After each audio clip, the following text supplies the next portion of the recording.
Welcome. So we'll start off with a nice and easy one. Well, it's not an easy one, but it's a bit of a hot topic.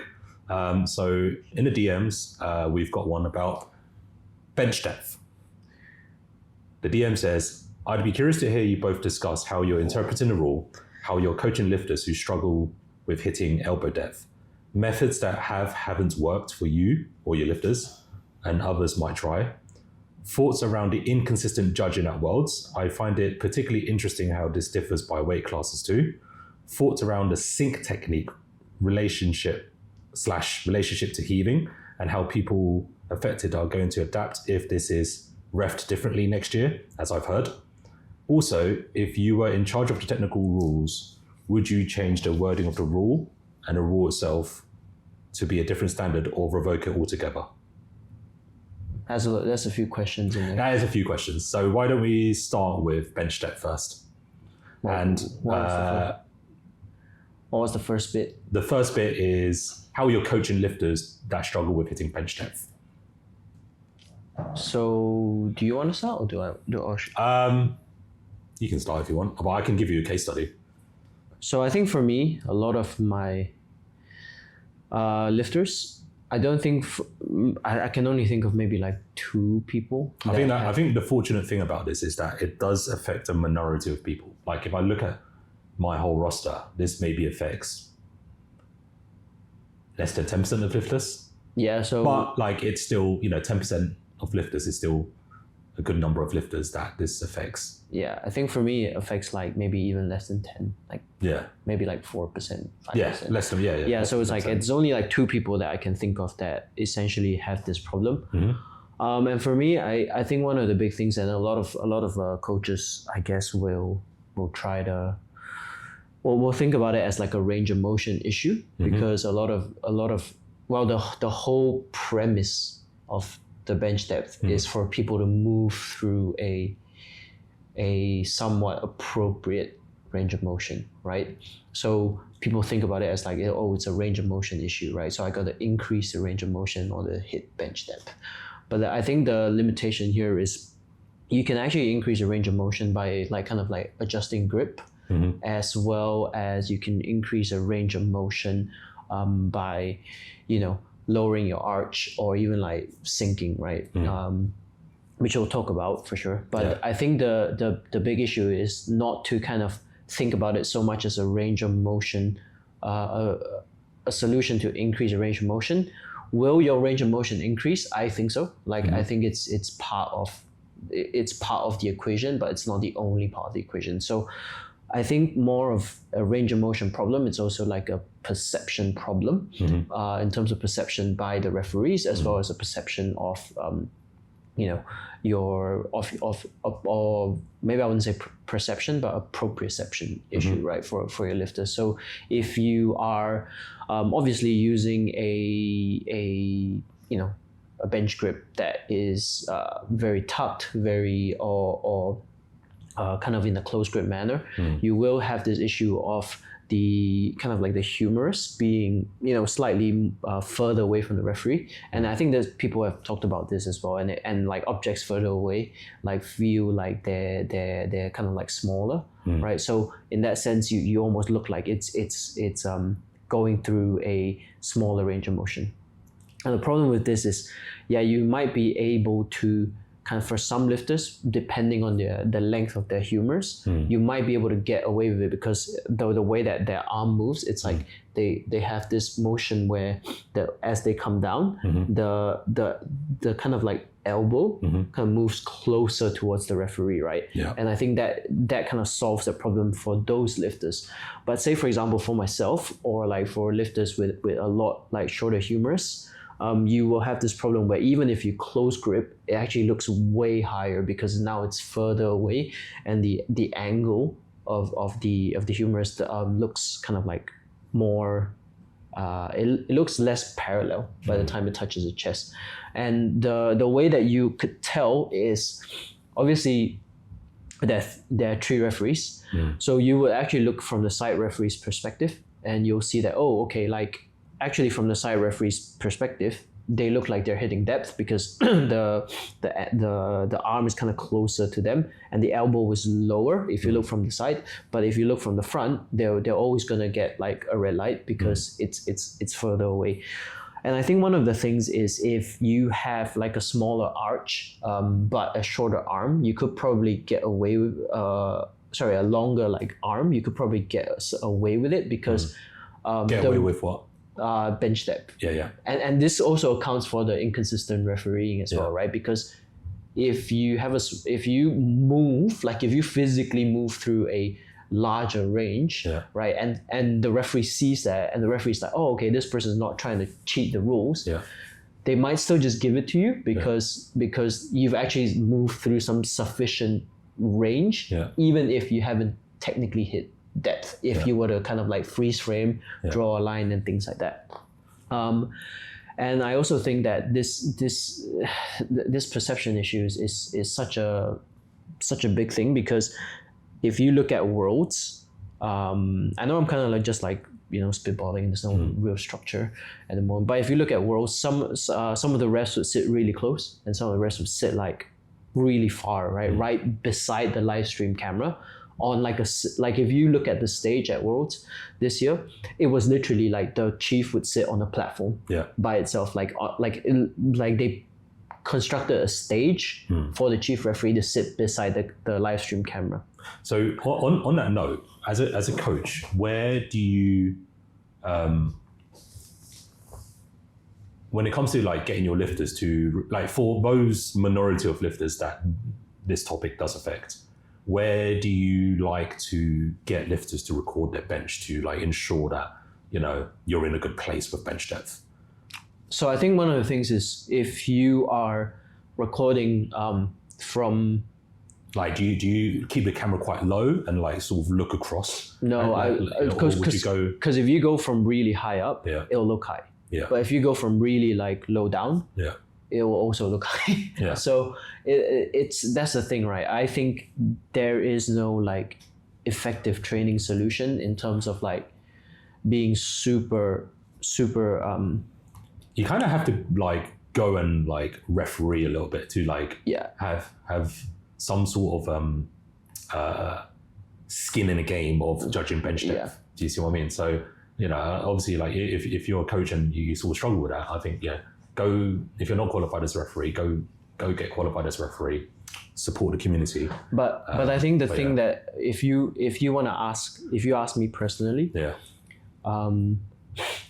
I know the rule book states that the sharpest point of the elbow has to be no lower than the top of the shoulder. Whatever the hell that the top of the shoulder means, or like the middle of the shoulder, right? Well, the top of the shoulder when you're upright, and then like the middle of the shoulder when you're lying down, right? So I think the best way to do this and to bet the best way to be sure is like forget the fucking elbow.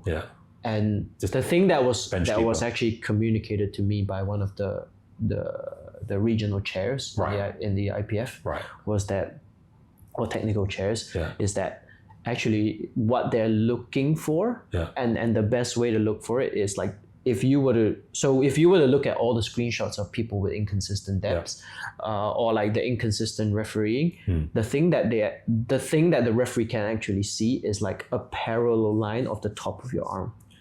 Which is not the rule, right? But the issue is that like from a perception standpoint and from like a refereeing standpoint, you have like a few seconds to judge, and unless the referee is like, well fuck you, I need time to make sure you're hitting bench depth, but to which point your bench press is like calls, your press command is gonna take forever, right? If they're looking like, okay, you've paused now I'm checking like left side, right side, press. So that's gonna take like easily, well, at the quickest, it's still gonna take a second or two, right? So then people are gonna complain, oh, like the bench depth is the bench calls are long. So I think to be safe, if you're looking at when you touch the top of the arm, and if it draws a straight line parallel to the floor, I think you might be safe. Right? So it's almost like there's hitting bench depth and there's the perception of hitting bench depth. Yeah. Yeah. Which is not. So for me, if I were to be really strict with the filming of the lift, I would say, like, put your camera maybe a good like 2 meters back, and then put it at like a height in which like a normal person would be seated at. Yeah. So like right now it is a meter off the ground sort of thing. Yeah, exactly, right. So like a meter or so off the ground, and make sure you're kind of like at a flat angle, right, rather than like tilted down or like a bit more tilted up. So then you can be sure. And I think you well. It's kind of weird to say, but like if you have like bigger biceps, then good luck. You know, like so I'm not. I know some people that, you know, they're kind of like aesthetic muscles, but in this case, they might actually cause a bit of problem. If you're talking about just pure perception. There is this subjective pressure of like for referees to like make a judgment call quick without making you pause for 5 seconds. You know. I think, you know, so from my sort of experience, I think there's one sort of case study that I do have where we clearly were not hitting bench depth when I started working with her. I'm you know, I've been working with a German girl, you know, Mara, 76 lifter. We, you know, when I first started working with her, she had pretty much like a sort of bulldog grip, where she was like pretty much around like max grip. And I think one of the things to, you know, that we sort of like try to optimize for to get a bit more sort of bench depth is figuring out how to get a little bit more elbow flare. I think you know, one of the things that I've like very early on was not really a fan of, it was like trying to reduce arch. Because the problem with reducing arch is kind of like, how do you consistently recreate that reduced arch, right? Because if your setup is inconsistent, then like your programming and predictability of your performance is going to be inconsistent. So, you know, it's like, is it going to be like a 20% reduction? Is it going to be a 30% reduction in effort? It's like, how do you consistently find that same place? So like changing an arch isn't going to be a viable option. And so, you know, it had to be like, okay, how can we figure out constraints of like being able to get the elbow to flare more, how to like bias a bit more internal rotation. It's funny, right? Because like, I remember a period of time, a lot of people were going for like Japanese grip. And then like, ever since the bench depth rule came in, like everyone stopped using it, right? No one talks about it anymore. But actually, in this case, we actually leveraged that. We went from like a bulldog grip to like a Japanese grip where we sort of turn the fingers in a little bit more. I mean, like there was one competition where she was like, there was a weird judgment call on that, but we'll talk about that in a bit. But one of the things that we've adopted is like a slightly narrower grip so that we can sort of increase the range of motion.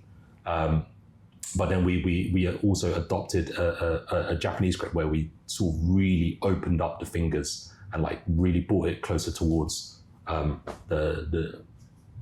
closer towards the middle of the bar.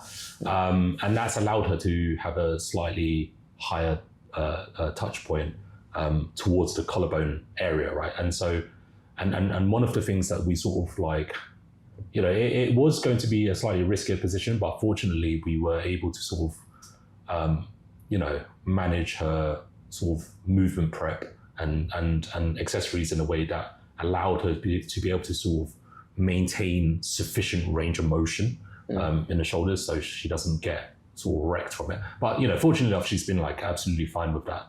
And so, you know, like this has been a, you know, relatively successful case study. So like close grip, Japanese grip, you know, hopefully that might be the new meta.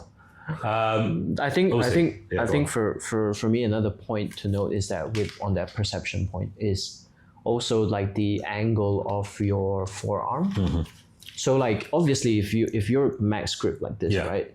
And then you bend your arm, right? This part might be hitting that, but because this your forearm is like not this, like you know, like perpendicular to the ground. but it's a little bit more kind of like outwards. It also gives that perception that like, hey, you're not at depth, right? But you're not supposed. But if you're reffing exactly to the wording of the rulebook, that's not something you look at. But you know, like if you have to make a judgment call within a few seconds, right? It's going to affect a lot of things. But like obviously, and like I said, so some people can get away with it, especially if they have like super short forearms and then like long humeri, right? And then they can just like you know kind of create that position. So I think it's a rule that kind of unfairly penalizes some lifters' natural morphology. And I'm in agreement with you in terms of like the flare. I'm in agreement with you in terms of using a grip that, you know, biases a little bit more internal rotation. But I'm also like of the opinion that like for example for myself, when if I can reach even further out, it's actually easier for me to hit that. Like, so if I can go past like max legal grip, and for some of my lifters, if you can go past max legal grip, like, you know, sometimes just playing around the gym, and you realize that actually like because of like the way that you're able to kind of like the further out you go, the more your humerus kind of turns inwards, right? So I think for in that case, right, you actually, the wider you go, like if I touch the collars, right, or you grip outside the rack, kind of like how some super heavies do it with their squat, you can actually hit that. So that is actually an exercise where you can actually see if a max internal rotation kind of grip will be helpful for you. The other point is you can also like, one of the things is if you have a super big arch. So this is one of the things I learned from some of the Japanese in terms of, because they're like notorious ROM hackers, right? Is that you can actually create a position of your arch. So like if you have the ability to like maximally arch, you actually don't have to depress. Because you're now creating an angle of shoulder flexion, because like relative shoulder flexion. So it's not like your arms have come, shoulder extension, right? You've now created an angle of shoulder extension because you've been able to raise your chest up, right? To a point where you don't even need to depress. Because now what's happening is you're actually doing a decline press, right? Just that you're super flared out, right? So what they tell us is that we actually, because of my ability to arch that hard, well, this is also like there's some loss in translation. They also tell me like, don't depress anymore. Because and this is like from a 66 benching like 160 something, right? So like that's got to count for, like maybe it sounds like off in your head, but like there are all these outliers trying different techniques that you can do. So if you have the ability to maximally like arch, you might actually need to throw away some old concepts around like shoulder depression and retraction, because now you're at such a low angle that if you retract, right, you actually just kind of do this shrug, right? But if you depress, you don't go anywhere, because you almost bias a bit more external rotation. Correct, and you touch lower, right? And now it's going to be higher.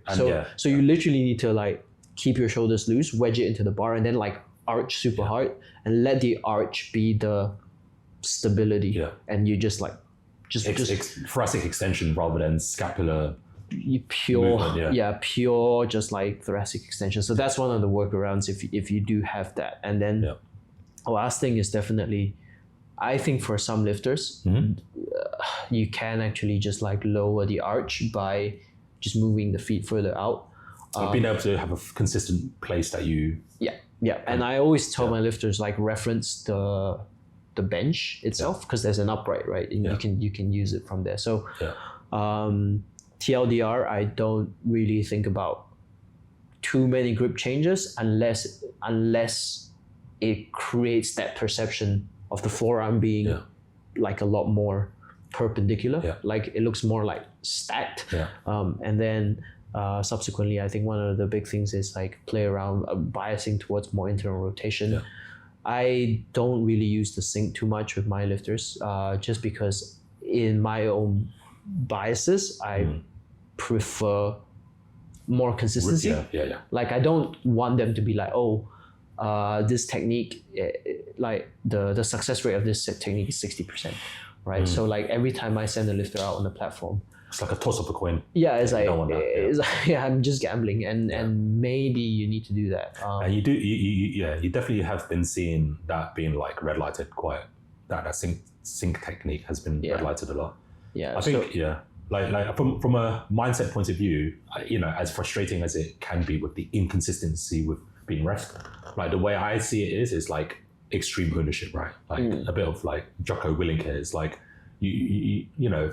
I think the more useful mindset from a coach and athlete point of view is kind of like, how can you ensure that you optimize for all seasons, right? Like in the sense of like, even with a referee that might be harsh and inconsistent, like how can you compete and find a technique that even for those referees, you can still get your white lights. I think that's, and sometimes it might be like getting more than bench depth, right? Rather than just trying to aim for just about in.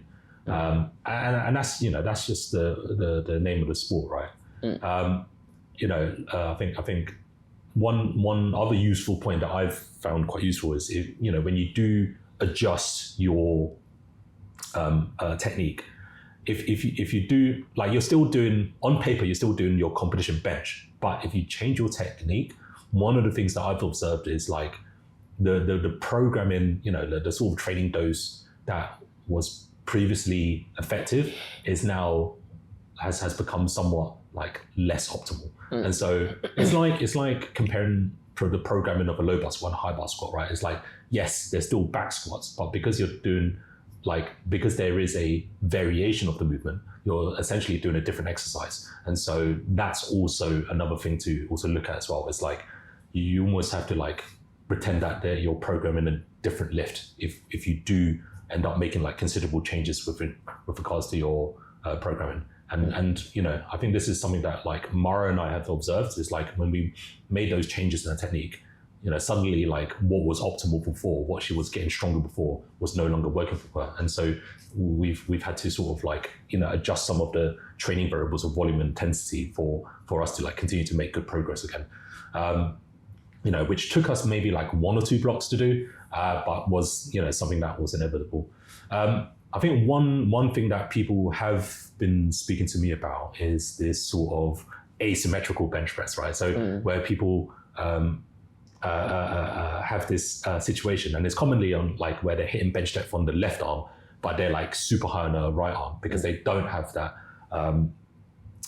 range of motion. They don't have that range of motion. Yeah. They have that sort of like, position where like, the barbell is like relatively towards the left and the rib cage that's rotated to the right, and they're tucking slightly more because they don't have that internal rotation on the right arm. So I guess this is a topic about like, a topic about biomechanics and bench press asymmetries and probably this is probably where PRI enters the conversation, right? What's your sort of thinking about that sort of archetype? So I think with the programming, from a programming standpoint, I actually think that if you have issues with bench depth, one of the biggest things, if you choose to use, if the strategy that you choose to use is biasing towards more internal rotation as a whole, I actually think that any sort of variation to the bench press exercises that changes your arm path is actually not helpful.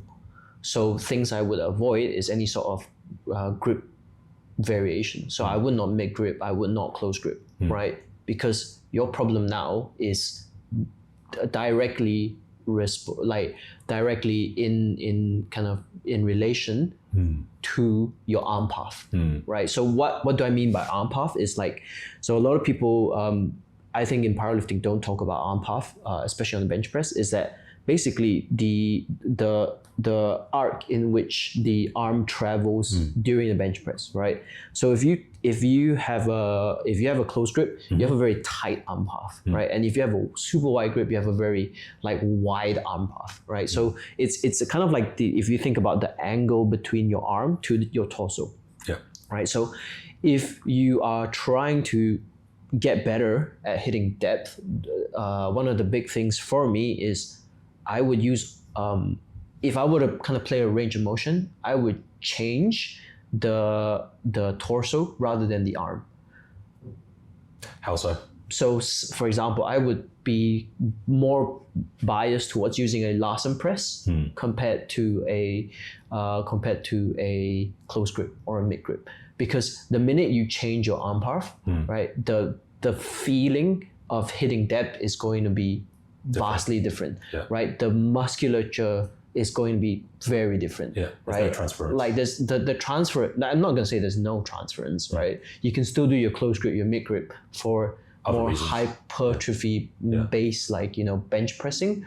But I would not like try to use that to be like, oh, like I increased my close grip by like 10 kilos, but I'm still not hitting depth. It's like, well, because you're not it's like saying you decided one day to start squatting like Tiffany, like Chapon, right? Right. And then you're wondering why your squat isn't getting better, because you're never ever going to use like a squat stance like that. Like obviously when you high bar and you low bar, you're gonna like have some like variation in your foot flare, your hip kind of angle, and all that kind of stuff, your stance width. But I don't think the grip changes here are going to be too relevant. So and you might like I said, if you start to change, you don't want to use variations that change your arm path too much. I bias towards things like a Larsen. I bias towards how would you perform Larsen? Is it like sort of like legs below the bench pad or like legs on the bench pad? For me, the way I cue or teach the Larsen is almost like lock your knees really hard and just like let your hips like drop, right? So one of the things with Larsens is I don't like the feet on the bench, because with a Larsen you're still trying to keep your arch high without your leg drive, right? And that kind of encourages a lot more like upper body like stability and things like extension that. Extension as well, and extension, but also you want to drive you still want a high degree of anterior pelvic tilt, which you take away when you put your feet on the bench, right? So in that aspect, when you put your feet on the bench, you're removing the tilt. And then the other thing is, with a Larsen, I still cue people to like maximally engage their quads, because when you think about the quads, right, like when they're super, super tight, one of the pelvic positions it drives is actually like anterior pelvic tilt, right? So you hear people saying, oh, they have like super lengthened hamstrings, super short quads, right? In the classic like hip flexor hip flexor tightness group of people, right? So when you Larsen, you want to cue that maximal position. And another thing is, I personally find that Larsen is really helpful for imbalances as well, because it does two things, right? Any sort of shoulder imbalance or imbalances within the like hip and shoulders get magnified the more extension you go, the more extension you have, right? So what this means is like if you're driving a lot of chest up, right, you're essentially killing any sort of space in the back of your body, right? So when you kill that space, your joints are going to like tilt in funny positions just to find space to move into, right? So because of that, if you think about Larsen as like 100%, if you think about competition bench as like 100% hyperextension, or like maxing out all the extension you go, a Larsen might be 95% of that.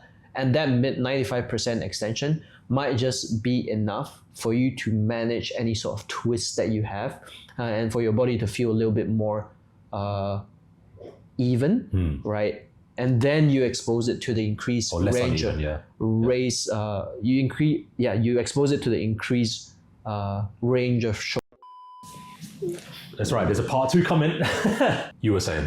Yeah, so I think things like your tempo bench, where you're trying to touch a lot more evenly, can be quite helpful for it as well, because it gives you that time to manage your joints in space. Yeah.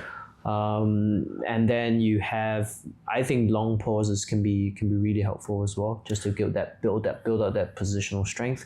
But also, I think this is one that I don't really use a lot of if you're talking about kind of like imbalances, but like a pin press could be helpful because it gives you that external reference. So it just depends on like, if you have a lifter who's a lot more sensitive, you can use like your tempos, your long pauses. Mm-hmm. But if you have a lifter that is like, I just want to fucking get the bar down and press it up, something like a pin press is something that I would do. And then I think you had something to say about. So one of the things that you said was to sort of like find variations where it reduces how much extension you put yourself into, which can exacerbate that ribcage rotation. What are your thoughts on something like a hook line bench press? For those who don't know what hook line is kind of like where you put your feet up on a bench, with your knees tucked, and then your back extension reduced as well. Well, you trying to like reduce how much totally flat, right? Like you're still moving through like less extension. Less extension. I think that could be helpful, but again, it's one of those things where you probably just do it for like an accessory and things like that.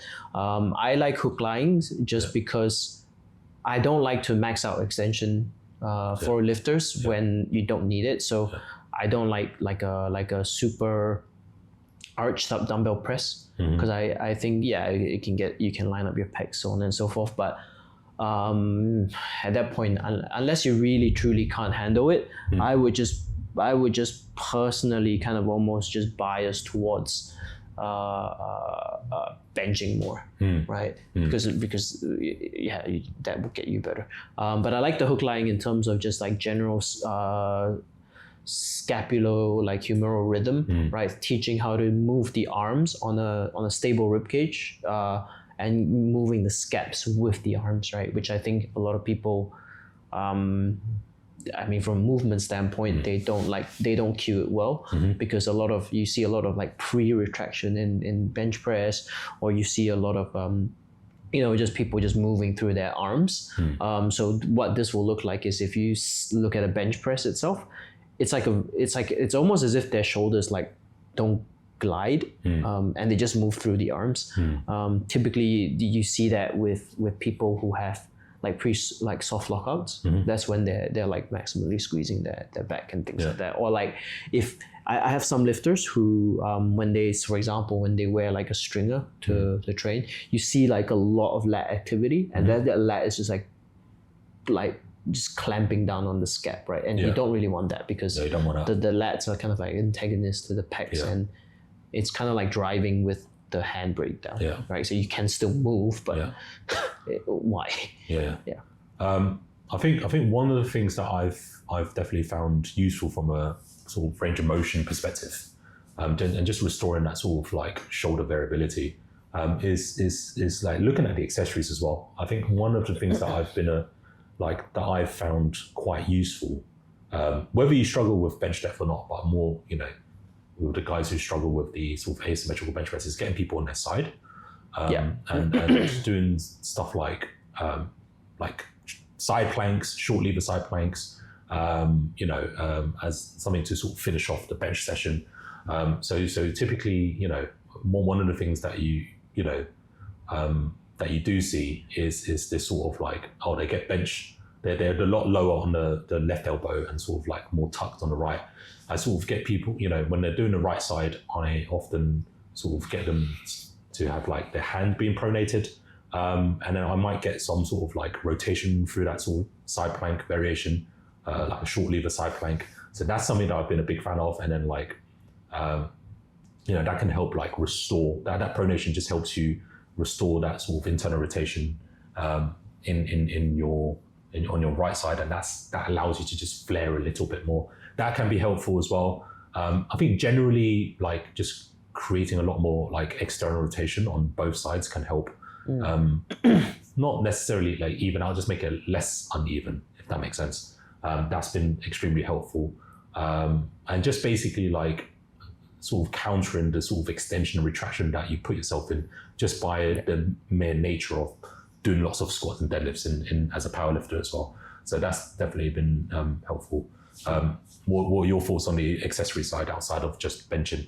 I like overhead reaches in general. I think exposing to higher degrees of shoulder flexion typically is very helpful. I also like any sort of a deduction based like where your arm goes across your body. So any sort of like press arounds, pull arounds, those are really helpful, because a lot of times you get a lot of powerlifters who are stuck in this kind of like retracted position. So getting the scaps to kind of glide across is really helpful. But you have to be careful with some of these, because like if you have a very big guy and they don't have like kind of prerequisite to go across the body, and you start loading across the body, sometimes you get biceps, sometimes you get like, you know, traps and things like that. So you do have to be sensible with it, but obviously you're not. Whenever you put a new exercise in the program anyways, you would just like want to start conservative with it. Like just because you can pull down like the entire stack doesn't mean you should start like pull arounds with the entire stack as well. I think that's one of the ways you can cause a lot of like weird shoulder type things. So yeah. What about warm-ups? What are your sort of go-tos or things that you found like useful for improving bench depth, improving shoulder range of motion, managing asymmetries that are inhibiting the lifter and the bench depth? I like so one of the things I've liked recently with some of my lifters is like any sort of a wide grip rowing with a bit of a shrug. So I think one of the things is we are so used to like clamping down on depression. We're so used to clamping down in like you know, mostly depression, because that's the one that you want. That powerlifters sometimes they forget to they realize that, you know, if they keep clamping down on depression they don't have, it's probably because one side's probably stuck in that position already. So I like any sort of like rowing, like even like an upright row type things where they would you grip? What sort of grip? Like on their bench grip, you know. Like overhand. With like really like shrugged up, like almost as if you're trying to touch your side delts to your ears. I find that evens them out quite a little bit. And one of the things for me is like you can do that with a barbell. You can go to any competition and do that. You don't have to like, you know, bring a lat pull down machine or bring bands or whatever. Resistance bands. Resistance band stuff I find is. Could you do the same thing with resistance? You could, but you would want that angle a little bit more like closer to the body, like almost like a high clean pull. Like that kind of almost like an upright row almost. Yeah, like an upright row. And you just want to pause on like your touch point, or like as close as you can. But if in the gym, would you go cable?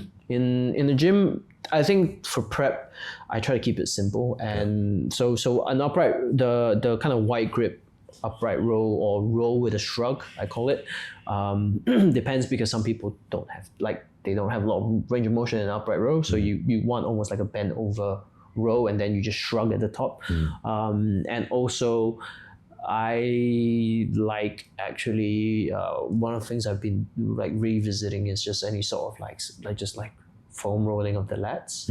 I think that is, I mean, people have kind of thrown the baby out with the bathwater in terms of like foam rolling.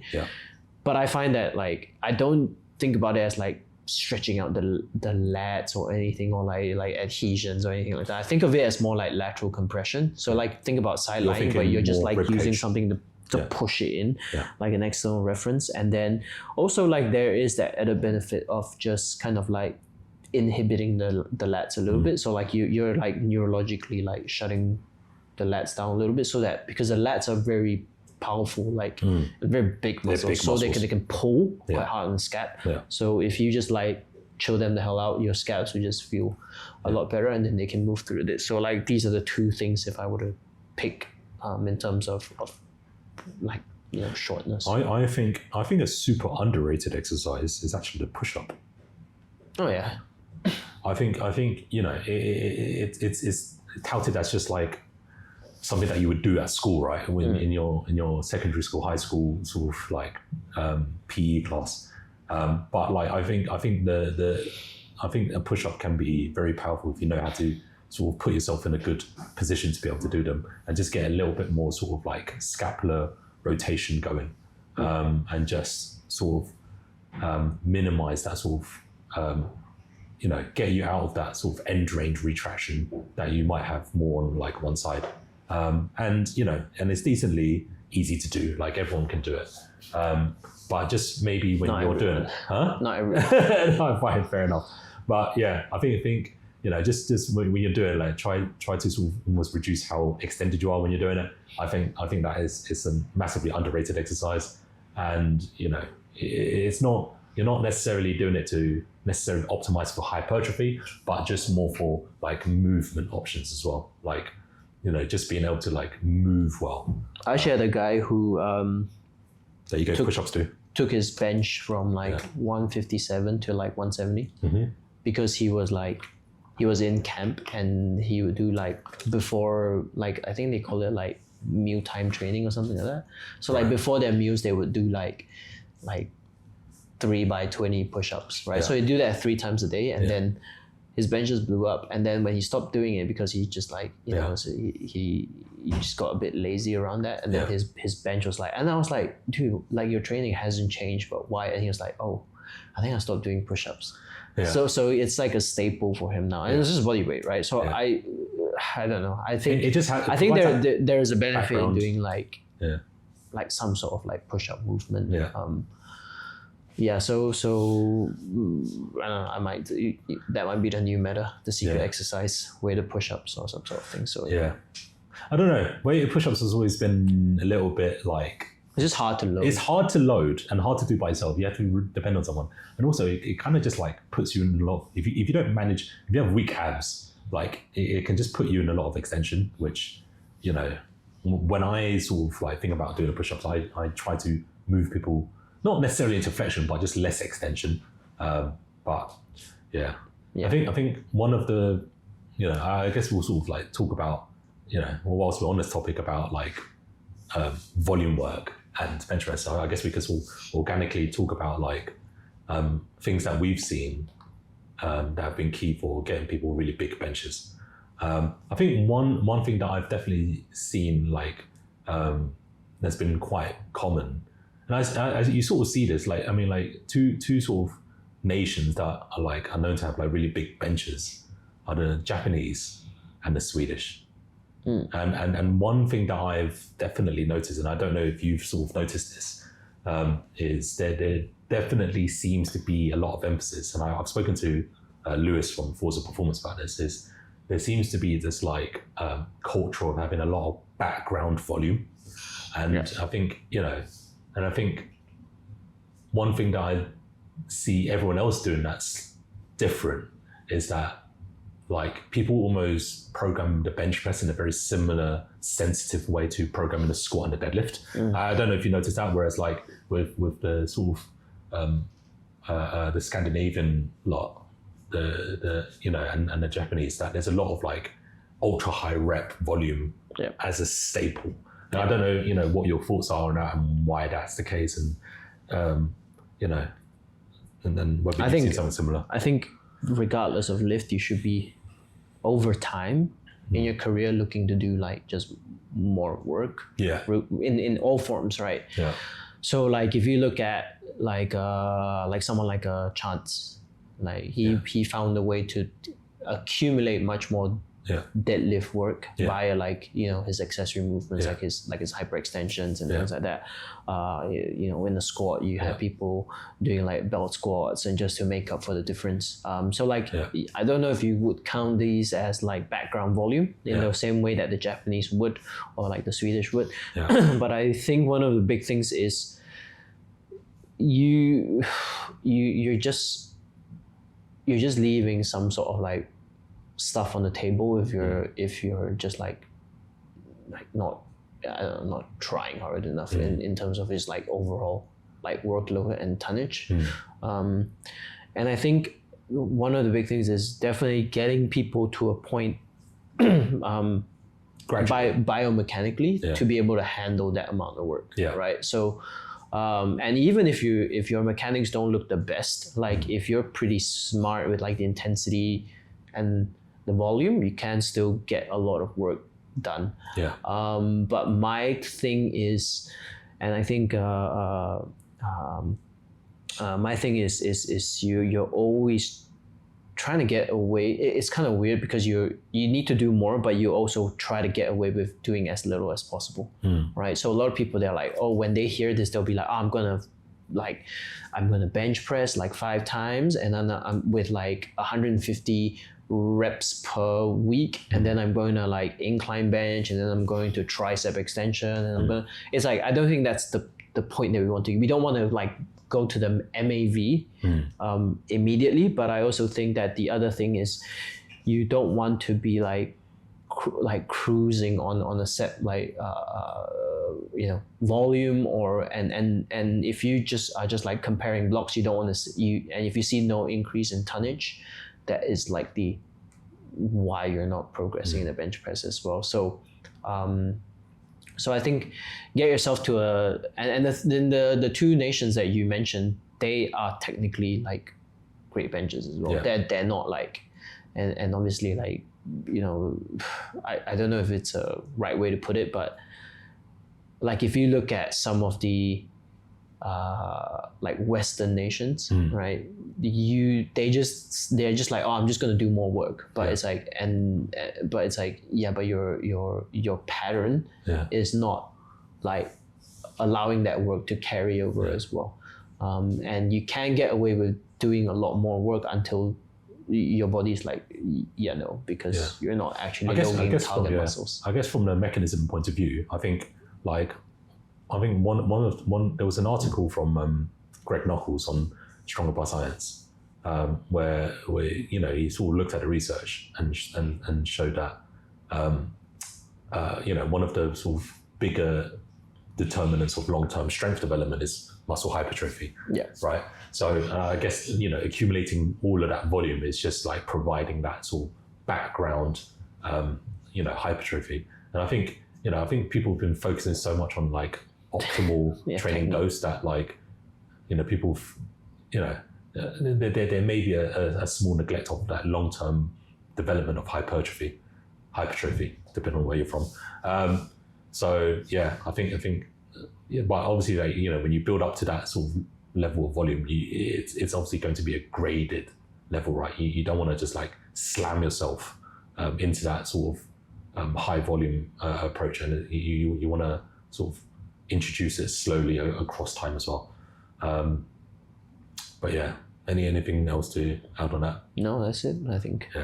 I think one of the things we'll sort of go back to biomechanics. I think the bench can be such a technical lift, and I think one of the things that you and I have both done a lot in our careers is like really develop our understanding of biomechanics. And there's biomechanics is one of those things where like we all have a perception of biomechanics, but then like our perception is built on so many different perspectives. So like I guess we'll move on to the topic of like the realm of understanding biomechanics and sort of what has been most profound and what has been like formative. What have you found useful? What have you not found useful with regards to understanding biomechanics, so that you can sort of like look at powerlifting biomechanics a lot more effectively. Like what's helped you and what's been your journey with understanding biomechanics?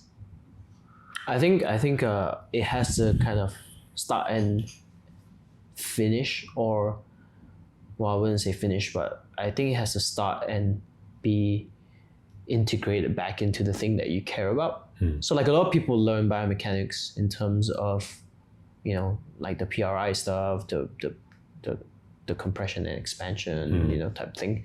And they forget that like at the end of the day, it doesn't matter how good you are at your, sideline adductor pullback or whatever the hell, but like, at the end of the day, you have to bench, do more. Yeah, like do you have more. to like that has to result in like better performance, right?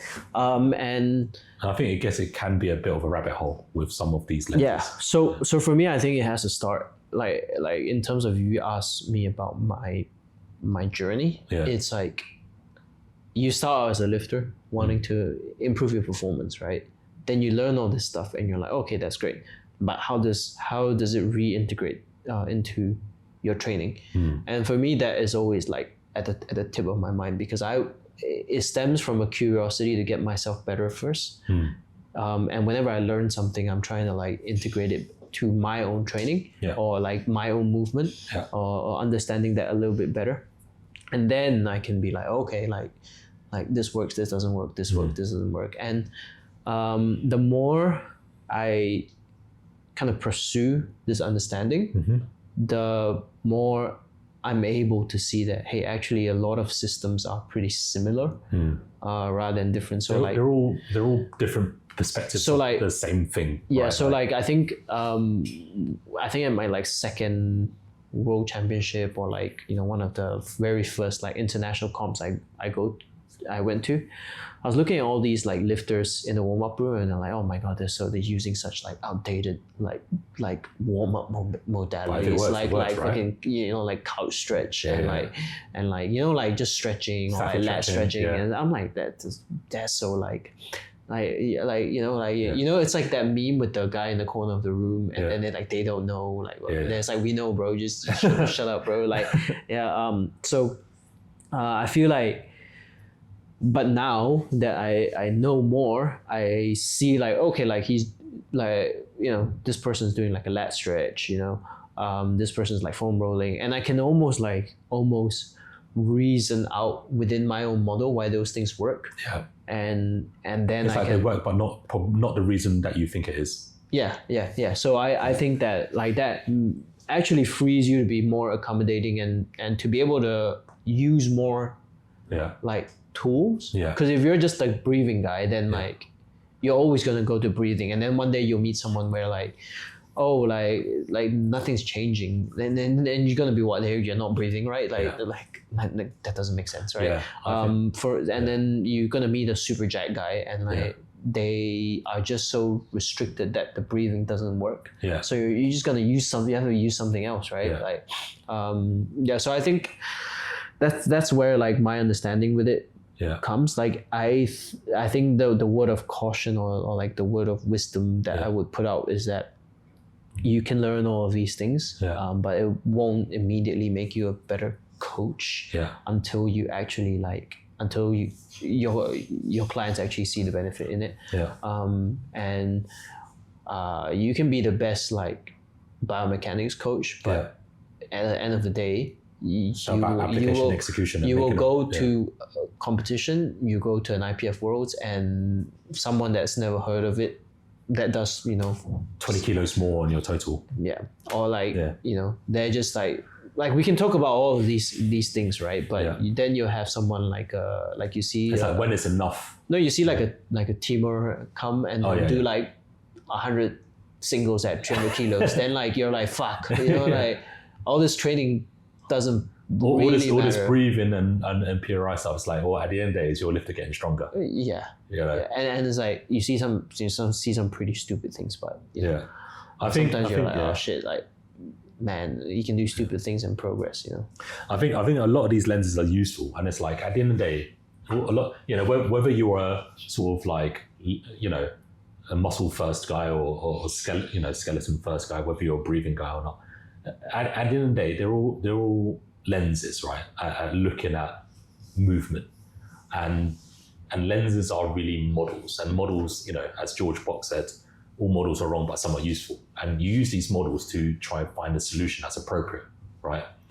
And at the end of the day, you what you don't want to do with these models is treat them like religion, where you just apply them like on everything, right? You have this sort of blanket brush on everything. It's like, you know, if it's a range of motion thing, yeah, then like, okay, maybe look at the rib cage, maybe look at breathing, right? But at the end of the day, if you're a powerlifting coach, your ultimate goal is to sort of, you know, try and get your lifters to perform. And you know, if you're stuck in this sort of like, you know, rehab phase, or if you're stuck in this lens of, you know, thinking about breathing drills all the time, then you're going to miss the what's the phrase? You're going to miss the forest for the trees. And so, you know, at the end of the day, like these models are just tools for very specific situations. And I think that's one of the things that I've taken away from that. And you know, I've spoken to like Jamie Smith from Melbourne Strength Culture a lot about this, about like all of the narratives. At the end of the day, these narratives that you have about movement and understanding biomechanics, like ultimately your narratives will have practical implications, right? And so, you know, and if you know, you can buy into all these like lenses and models, but at the end of the day, if they don't have practical implications, then they're not useful, right? And that's definitely something that I've learned, you know, when I sort of like delved into like the PRI, and then also Bill Hartman's expansion compression model. It's like it doesn't have to be applied on every single situation. You know, sometimes you can just have a simple muscle first bodybuilding like lens on providing an effective solution for you know, troubleshooting a lifter. Yeah, that's sort of my take on it. I don't know if you've got anything to add to that. Yeah, I think education is good. Any sort of continuing education is good, but like try if it's one point on continuing ed is like try to learn something from this guy and then try to learn something from kind of like the direct opposite guy. And that I think is a more comprehensive way to. I think like your perception of reality is going to be built on the layers of different perspectives that you can accumulate. I think that's been like extremely instrumental in my sort of effectiveness as a coach. It's like, you know, like whether you're an athlete, whether you're like half athlete, half coach, or pure coach, I think it's definitely important to sort of like have conversations and explore like other people's perspectives. Because if you can't see a weakness or a trade-off in, you know, the way someone looks at something or the way you see something, then you've got a blind spot. And that's definitely worth trying to sort of explore. You know, and I think that sort of applies to everything as well. Like that applies to not just biomechanics, but programming as well. And I think, and you can never really sort of finish with, you know, expanding your own sort of lens on things. You know, like you never know when like someone has a new way of looking at something, where there's a, you know, Bill Hartman 2.0 or like a Mike Teixeira 2.0 on thinking about programming. But I think why those people are kind of like leaders in their field is because they're thinking about their own training models. They're not like, they may be referencing other people, but they're like trying to be integrative into their own understanding, which I think a lot of people don't do. Like, that's just like a you know, like a boomer thing. But do you know what? Like and this is, I was going to talk about this actually, and this is something that's really helped me sort of like be an original thinker and like go against the grain and like go against traditional thinking. Because I think people like Bill Hartman and Mike Teixeira, the reason why they're sort of like who they are, and is fundamentally they have a first principles way of thinking about things. Like they break down like what the hell is intensity, like they break down the assumptions that we make on traditional modes of thinking, right? And it's like, you know, I get it. If you're a relatively new coach or you're an intermediate coach or whatever, right? It's like you don't have the experience to be able to develop your way of thinking, and you have to adopt what's work and you sort of build on that. And it's through the experience of seeing where the problems lie. So what I was saying was like, I think one of the things that, you know, when you listen to these guys talk, right? Like I call them pioneers because I think they've introduced some really powerful frameworks and new ways of thinking. is they have developed so much experience. Is that working? Yep. Yeah. Just They've developed so much experience, and they are critical thinkers. They question traditional modes of thinking, right? And I think this is a quote that like Bill Hartman uses a lot in his videos. He talks about, you know, rethinking like traditional modes of thinking, because we make these assumptions that like linguistically they make sense, right? Like phase potentiation makes sense. But like, actually, is that actually true in practice? Do you see what I mean? So, and I've, you know, and this is something that I've definitely like had a few sort of like debates with other lifters about, you know, especially when it comes to things like peak and taper. It's like, oh, why are your lifters not doing heavy singles at 8? It's like, people don't even realize where that came from. Like there's this assumption that, oh, this is what you're supposed to do, right? Because, well, everyone else does it. And I think, and this is why, like, if you look at things from a first principles approach, right, and take a first principles approach to like understanding what things are fundamentally, then you realize that, like, you know, a heavy single at 8 is just a very specific volume and intensity prescription, right? It is not meant to be. It's common practice, but that's not what you have to do, right? And that's definitely like helped me understand programming. That's helped me understand biomechanics a lot more. And you know, at the end of the day, like, you know, you want to be able to find solutions, and you want to, like, if you understand what things are, then you understand how to manipulate these variables. Yep. Yeah. Yep.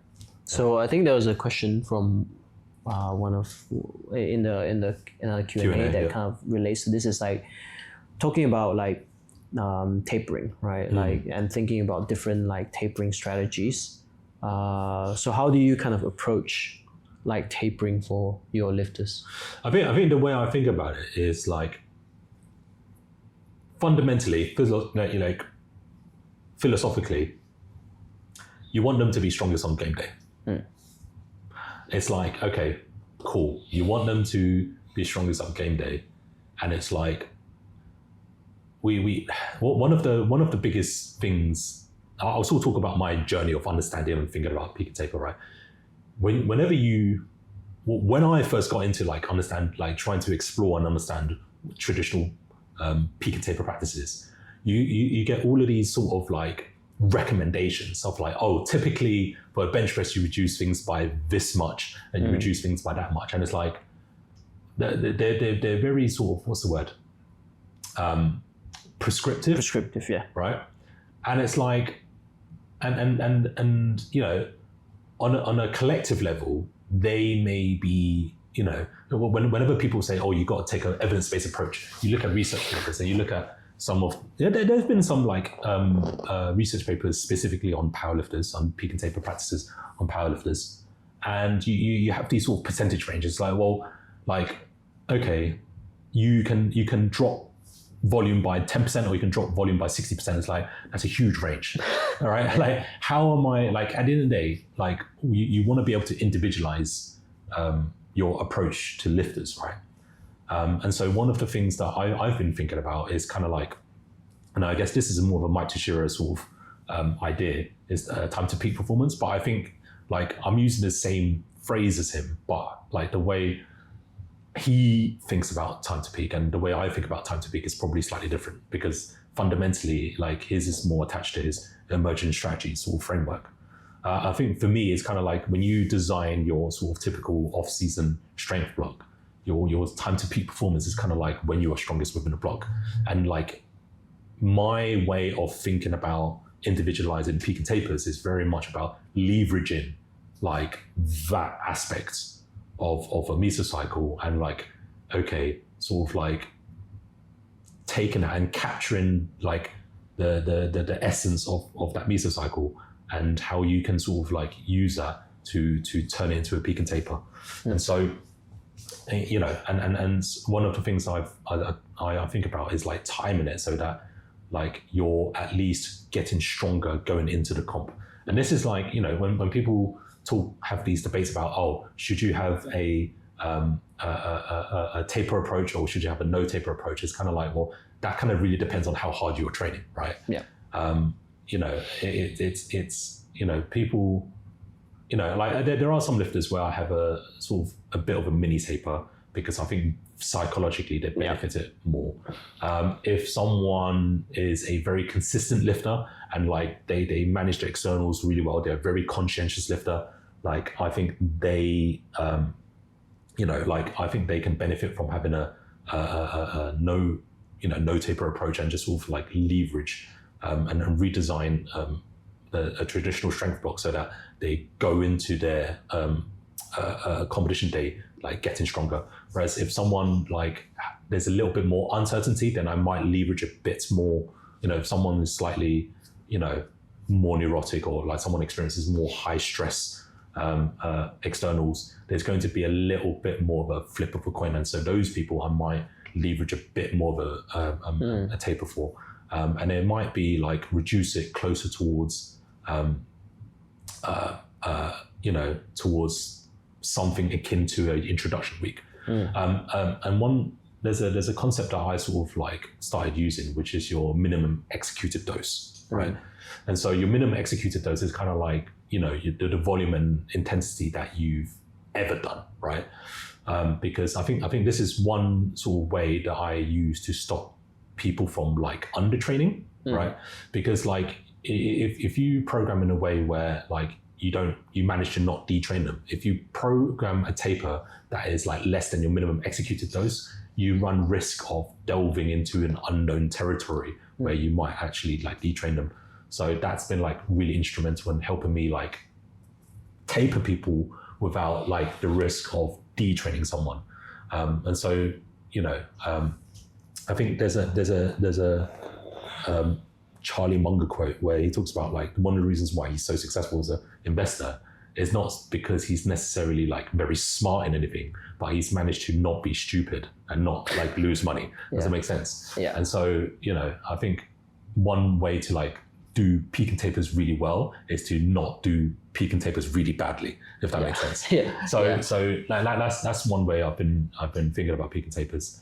And it's just also like, Actually, the investment piece is quite good because everyone wants to make like 10% gain, you know, like 10% gain on your investment, and then like. But you also don't need to lose 50%. Yeah, exactly. It's like if you're risking 50% you have to gain 100% back. Yeah, to gain 10%, that's actually pretty stupid. So if you're like peaking super hard, expecting this super compensation, you might not get it. You know, like you're just risking a lot. That's just gambling at this point. And I think on that point, it's a misunderstanding of the SFRA curve, isn't it? Like and I think at this point is also like one thing is I find myself more successful with peak and tapers in lifters in like lower pressure situations, and maybe that's down to the meet itself, but also just because we don't try the like high stakes the prep into the competition. And I don't think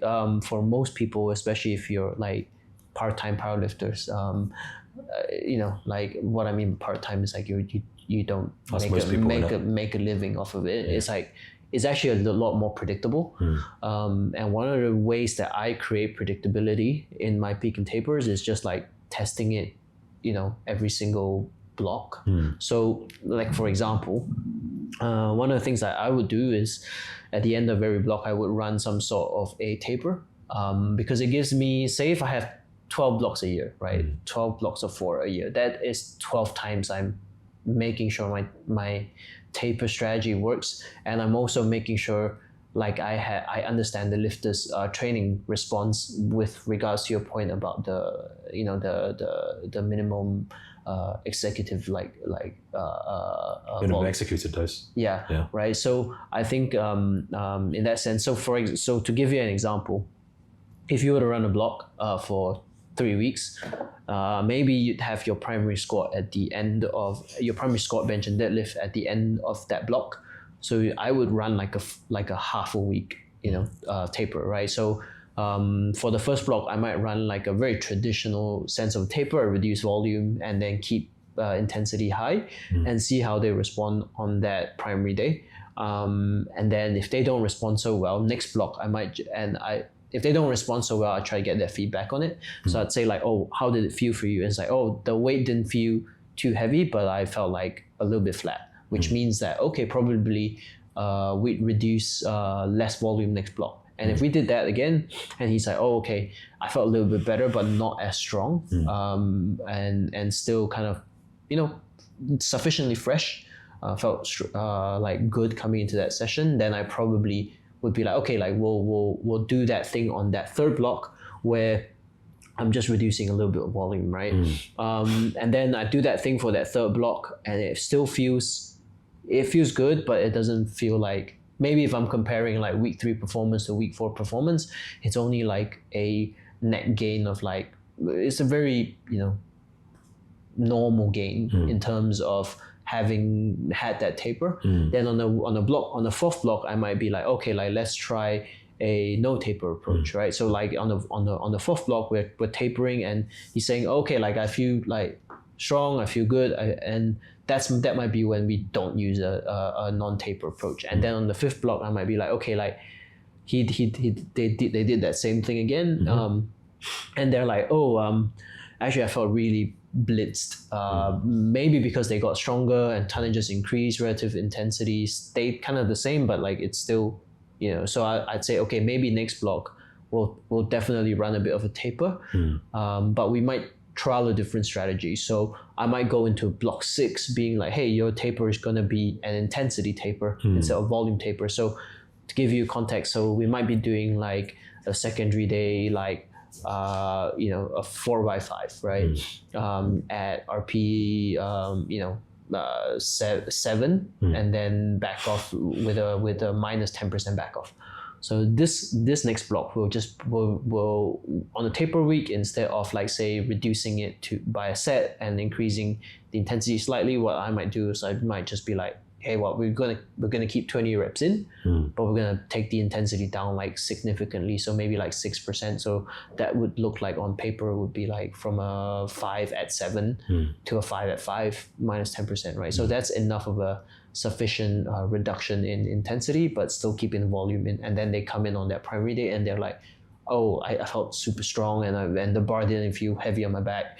So then that gives me, like by the 6th block, because we've trialed all these different intensity tapers, volume tapers, so on and so forth, and I know that, okay, like coming into a peak, this person probably needs to hold a little bit more intensity, and I also need to be quite aware of the fact of how they're accumulating across the block, because remember in block 4 and 5 when we didn't taper and they got stronger, their peak, their relative intensity, and well, technically the peak intensity, because the load on the bar is increasing, right, got a little bit higher. That's when they start to kind of fall off a cliff. So that's when I might be like, hey, you know what, we might need to do these things. And another thing I also found with tapers that in this format at least is, if you run different styles of your primary day, your taper might change as well, because the dose on the primary day is now different, right? So the stimulus is different. So to give you an example, say for example, I might run a volume like block for a lifter. So if you think about it, like you have a top set 6, set, like a block where we are running a top set 6, you run a top set 5 another block, and then maybe like a top set 4 on another block. So you're running a 6-5-4 kind of structure. The taper that you run on your 6th block might look very different to the force, because now that training stimulus is going to be slightly different. The kind of like muscular fatigue, or the kind of like central fatigue that you're experiencing might be slightly different. So one of the things I found is that when you taper for to express performance on a quote unquote volume block, right, that might look dramatically different from the taper that you use to express a performance on like a true peak block, right? So but in that sense, you always have this you now have these like matching pairs of taper relative to the kind of training quality that you're pushing, right? So if you want to develop a little bit more like work capacity, Yeah. then you might need to run this style of taper. If you want to like develop a bit more peak strength, you might not need to run this style of taper. Yeah. So and also like, you know, weight classes are a thing. So that can also like change for the profile of the lifter. And I think the way I do it like this is probably because I believe like fundamentally that like if you're really doing you know, customizing or like individualizing training, that should be it, right? Like you shouldn't be like, oh, like everyone's meant to run like a traditional taper or like I think that can be that's a bit disingenuous, especially if you're saying that you're actually like individualizing training. So that's how I think about like peak and tapers, at least. I think going back to the sort of rep range periodization element, I think sometimes it's useful to be like radically like pragmatic with how you deal with like the prescription, because like, you know, if you have a strength block, and this is like, I remember a conversation, I remember someone once sort of questioned the way I peaked and tapered someone once. I think this was Anton when I used to coach him back in the day. I think, you know, like one thing that he responded really well to on the secondary day was eights, and one of the things that, you know, I thought about was like, okay, if doing the eights is what keeps him strong, and is like fundamentally what keeps him strong, like if I were to like taper that rep range because it's a peak and taper, like yes, theoretically on paper you might be, you know, making things more specific, but you create uncertainty of what that training dose does, right? And so like, you know, you might accidentally like reduce the tonnage because you end up reducing the overall volume that you do.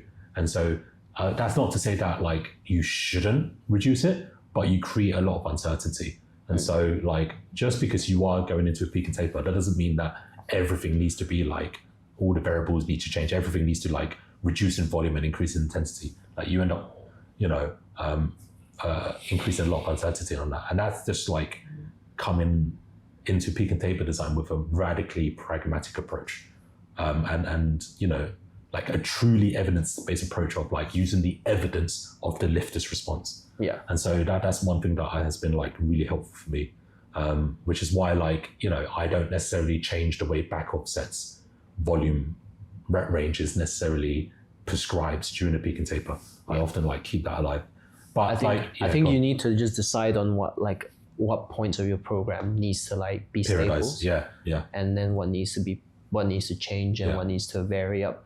And then you just need to be like, okay, like how does this move with the rest of the program, right? Because like nothing is ever in isolation. Of course. And I think a lot of the times if you're kind of like just like paying attention, then it almost gives you the flow chart of what to do immediately. It's almost like it's like I feel like it's kind of like a chess game or something like that. If you like, there's only one way for a knight to move, right? There's only one way for a bishop to move. Like it almost like, okay, like whatever's in front of you forces the play, right? And so I think that's the way I think about it. But I think another thing with it when it comes to consistency of, and I think we can talk about this as well, is lifter feedback in terms of like accuracy of the feedback. So like if you're rating something in terms of like if you're doing the example of the eights, right?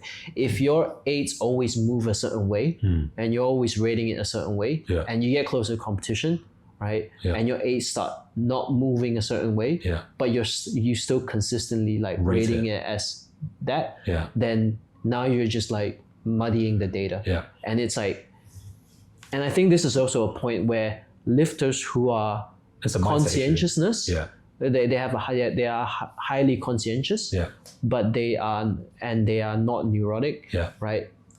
Have the most success because they are just looking at their training being like, this is not, they're process oriented as well. This is not like moving the weights. Yeah, exactly. And it's like I have lifters who are like, oh, like I do the same thing. Like they do like 6s, like or like 8s in their program pretty consistently. Yeah. And then I'm looking at their 8s and I'm like, dude, this is not how your 8's supposed to move. I don't care what you like. You're telling me that's an RPE6, but like if you're comparing that RPE6 to the RPE6 like 3 blocks ago, like that's not the same thing, you know. I think like, and then that becomes, and then now you're like, okay, are you really doing a 6-6, or are you just doing like or are you just coming to this point of block where that 6 is a 4 RIR, and that 6 like 3 blocks ago was more like a you know, like a 3 RIR, but you're just like calling it a 6 because you didn't want to work any harder. So like you have to decide, right? If you a 7 RIR, right, RP3, right?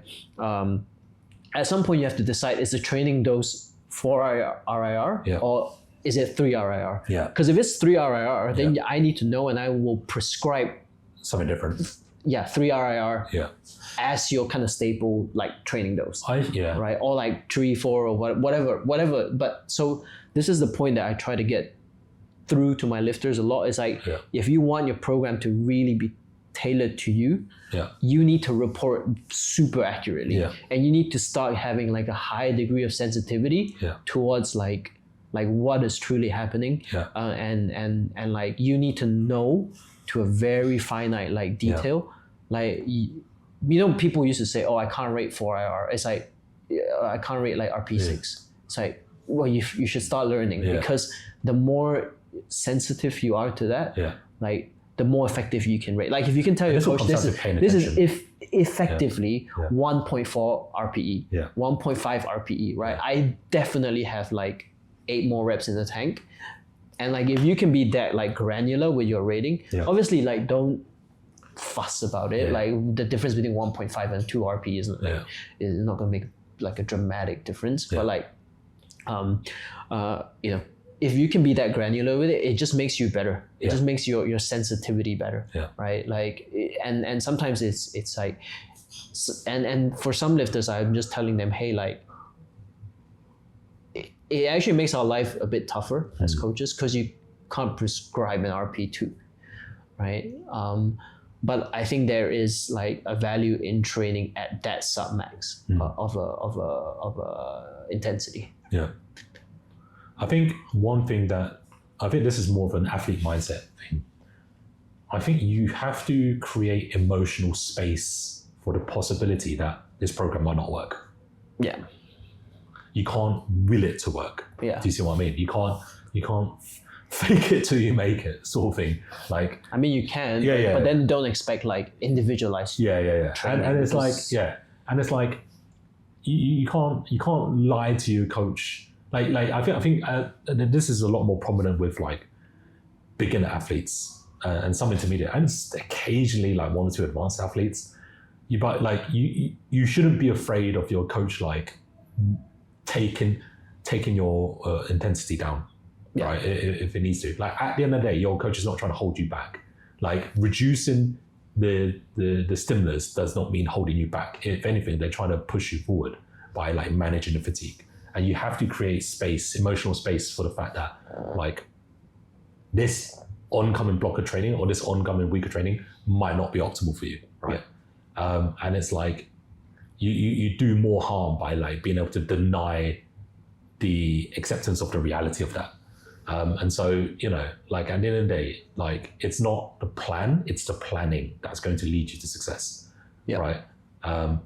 There's no like real objective reason why this oncoming program has to work, right? It's important not to like identify with the program. You are not the program, you're not the performance of this next block of training, right?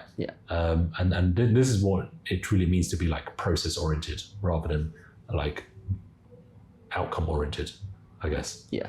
I think the outcome is still important. Of course, but like you still, but you're never gonna get there if your processes are shit. Right? You fall to the level of your systems. If you deny the process. And I think one of the big things for me is also like when that happens for a lifter. you have to, like when they force it, you have to be you have to understand that if everything works, nothing works. Yeah. It's like if you go to a shop and they're asking like, what size are you? And you say like, you just give me whatever. Yeah. Like then certain like you can go out on the streets wearing something too tight, and you can go out on the streets wearing something too loose. Like, but it's not going to be optimal. Like no, you still, as long as you're wearing some clothes, like you're not going to get arrested for like indecency. Yeah. But at the end of the day, you want to wear clothes that fit. Yeah. You want a program that fits. Like it's the point is not to be like, oh, I'm just gonna throw on anything and leave. If you're gonna do that, then like don't hire a coach, because like it like they are doing work for you and they are working for you. So if it doesn't work, they need to know, rather than like, oh, okay, like I force something out to work. I got a really funny analogy, which is like bungee jumping. You can't be, you have to be honest with your weight. You can't be like, you can't be, 90 kilos and tell them you're 70 kilos. They're gonna, because they're not gonna give you enough support and you die in that situation. But like that's an exaggerated analogy. But yeah, I think we'll sort of leave it there. I hope you guys found that useful. If you want to, connect with any of us, you can find JJ on Instagram at lift_NG. Or if you want to connect with me, Strong Ambitions Coaching as our tag. And yeah, if you want to check out like more biomechanics and technique stuff, you can go to Technique Matters YouTube channel. I also got my YouTube channel as well. You can find us there. But see you guys on the next one. Peace. Good.